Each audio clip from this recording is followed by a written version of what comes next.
ये खबर KR मंगलम university द्वारा प्रस्तुत की गई है। क्या मिडिल ईस्ट में छिड़ी भयंकर जंग के बीच अब तीसरे विश्व युद्ध की शुरुआत हो चुकी है? आखिर व्लादिमीर पुतिन ने अचानक अपना सबसे खतरनाक और खुफिया डूम्सडे एयरक्राफ्ट ईरान क्यों भेज दिया है? और सबसे बड़ा सवाल, क्या अमेरिका और ईरान के बीच होने वाली सीधी टक्कर में अब परमाणु युद्ध का खतरा बिल्कुल सर पर आ खड़ा हुआ है? नमस्कार, आप देख रहे दैनिक जागरण। मैं हूं आपके साथ पल्लवी सिंह।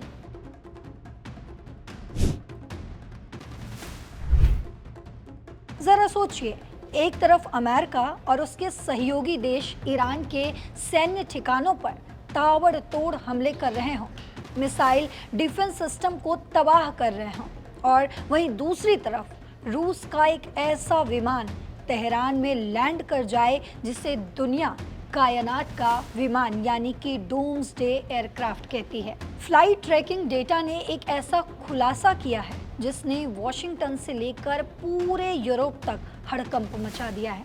रूस के राष्ट्रपति व्लादिमीर पुतिन ने अपना बेहद ही खास और सुरक्षित फ्लाइंग कमांड पोस्ट ट्यूपोलेव TU-214PU विमान सीधे ईरान की राजधानी तेहरान भेज दिया है। आखिर रूस के इस कदम के पीछे की इनसाइड स्टोरी क्या है? पुतिन और ईरान के सर्वोच्च नेता मिलकर क्या खिचड़ी पका रहे हैं, और कैसे ये एक विमान पूरी दुनिया को तबाही की तरफ धकेल सकता है? आज के इस वीडियो में हम एक एक कर सारी परतें खोलने वाले हैं।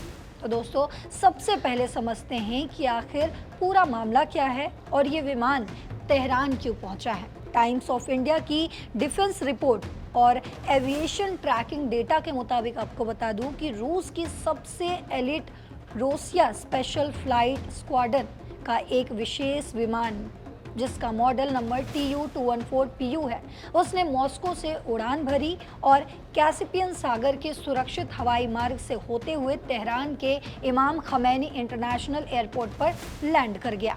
अब आप सोच रहे होंगे कि कोई विमान ही तो गया है, इसमें इतनी बड़ी बात क्या है?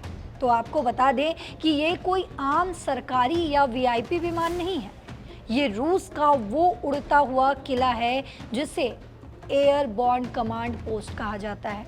इसे आसान भाषा में डूम्सडे एयरक्राफ्ट या कयामत का विमान इसलिए कहते हैं क्योंकि ये विमान तब एक्टिवेट किया जाता है जब देश पर परमाणु हमला होने वाला हो या फिर कोई बहुत बड़ा वैश्विक संकट खड़ा हो गया हो।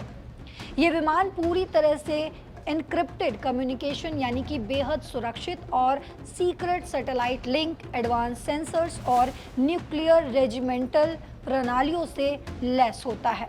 इसका सीधा मतलब ये है कि अगर जमीन पर मौजूद सारे कम्युनिकेशंस नेटवर्क, मोबाइल टावर या इंटरनेट तबाही भी हो जाए, तब भी रूस के राष्ट्रपति और उनके टॉप मिलिट्री जनरल इस विमान के अंदर बैठकर दुनिया के किसी भी कोने में जंग का संचालन कर सकते हैं, मिसाइलें दागने के आदेश दे सकते हैं और परमाणु पनडुब्बियों को कमांड भेज सकते हैं। ऐसे महाशक्तिशाली और खतरनाक विमान का ठीक उस वक्त ईरान पहुंचना जब अमेरिका और ईरान के बीच स्ट्रेट ऑफ हॉर्मूज को लेकर भीषण तनाव चल रहा है, अपने आप में बहुत बड़ा भू राजनीतिक संकेत देता है। अब अगर टाइमलाइन और बैकग्राउंड पर हम नजर डालें तो समझ आता है कि मिडिल ईस्ट में अचानक इतनी आग क्यों भड़क उठी है। दरअसल अमेरिका और उसके मित्र देशों ने हाल के दिनों में ईरान के दर्जनों सैन्य ठिकानों पर विनाशकारी हवाई हमले किए। इन हमलों में ईरान के एयर डिफेंस सिस्टम, उसकी मिसाइल साइट्स और ड्रोन मैन्युफैक्चरिंग इंफ्रास्ट्रक्चर को भारी नुकसान पहुंचाया गया है। अमेरिका का दावा है कि ईरान का स्ट्रेट ऑफ हॉर्मूज पर कोई कंट्रोल नहीं है और वो अंतर्राष्ट्रीय समुद्री रास्तों को ब्लॉक नहीं कर सकता। वहीं दूसरी तरफ ईरान ने अमेरिका के इस दावे को सिरे से पूरी तरह से खारिज कर दिया है। ईरान का साफ कहना है कि ये रणनीतिक जलमार्ग उसकी संप्रभुता के तहत आता है और अगर किसी बाहरी ताकत ने दखल अंदाजी की तो उसे नेस्तो नाबूद कर दिया जाएगा। तनाव इतना ज़्यादा बढ़ चुका है कि बहरीन और कुवैत जैसे देशों में मिसाइल अलर्ट के सायरन गूंज रहे हैं। वहीं जॉर्डन ने दावा किया है कि उसने अपनी सीमा में आने वाली कई ईरानी मिसाइलों को हवा में ही मार गिराया। और इसी भयंकर युद्ध के माहौल के बीच रूस के इस खुफिया विमान का ईरान पहुंचना साफ दिखाता है कि मॉस्को और तेहरान के बीच सिर्फ साधारण बातचीत नहीं हो रही है।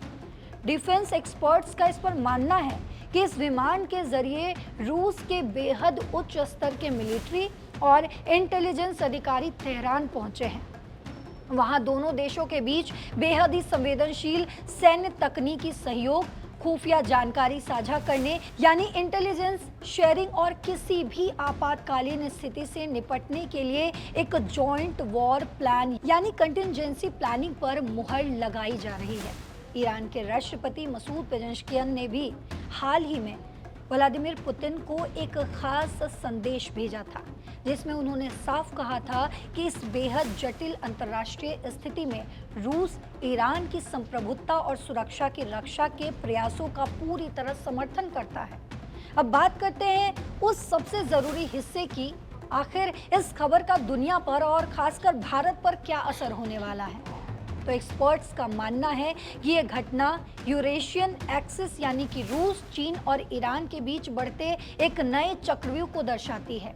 रूस पहले से ही यूक्रेन युद्ध के ईरान के बनाए हुए खतरनाक शहाद ड्रोन का इस्तेमाल कर रहा है और बदले में रूस अब ईरान को अपने आधुनिक सुखोई Su-30 SM-2 और Su-35 लड़ाकू विमान, S-400 जैसे घातक एयर डिफेंस सिस्टम और इलेक्ट्रॉनिक वॉरफेयर टेक्नोलॉजी दे रहा है। लेकिन इस बार जब सीधे अमेरिका ने ईरान पर दबाव बनाना शुरू किया तो पुतिन ने अपना डूम्सडे एयरक्राफ्ट भेजकर वॉशिंगटन को एक सीधा और कड़ा संदेश दे दिया है कि अगर ईरान पर हाथ उठाया तो रूस चुप नहीं बैठेगा। इस कदम से मिडिल ईस्ट में चल रही जंग के एक भीषण वैश्विक युद्ध में बदलने का खतरा 200% बढ़ गया है। अगर अमेरिका ने अपनी कार्रवाई नहीं रोकी और ईरान ने स्ट्रेट ऑफ हॉर्मूज को पूरी तरह बंद कर दिया तो दुनिया भर में कच्चे तेल यानी कि क्रूड ऑयल की सप्लाई पूरी तरह से ठप हो जाएगी, जिससे पेट्रोल डीजल के दाम आसमान छूने लगेंगे और एक बार फिर दुनिया भयानक मंदी की चपेट में आ जाएगी। लोग अब सोशल मीडिया और ग्लोबल फोरम पर ये चर्चा कर रहे हैं कि क्या पुतिन अब यूक्रेन के बाद मिडिल ईस्ट में अमेरिका के खिलाफ एक दूसरा मोर्चा खोलने की तैयारी कर चुके हैं। क्या ये डूम्सडे विमान किसी बहुत बड़े परमाणु खतरे की पूर्व चेतावनी है? तो फिलहाल स्थिति बेहद ही नाजुक बनी हुई है। एक तरफ अमेरिका की मिसाइलें बरस रही हैं तो दूसरी तरफ रूस का ये उड़ता हुआ किला ईरान में बैठकर नई रणनीति तैयार कर रहा है। लेकिन इस बेहद खतरनाक मोड़ पर आपकी क्या राय है? क्या आपको लगता है कि रूस की एंट्री के बाद अब मिडिल ईस्ट की ये जंग तीसरे विश्व युद्ध का रूप ले लेगी? क्या अमेरिका को ईरान पर हमले तुरंत रोक देने चाहिए? आपको जो भी लगता हो आप अपनी राय कमेंट बॉक्स में ज़रूर लिखते जाइएगा। साथ ही देश और दुनिया की तमाम खबरों के लिए, तमाम अपडेट्स के लिए जुड़े रहिए दैनिक जागरण के साथ। नमस्कार।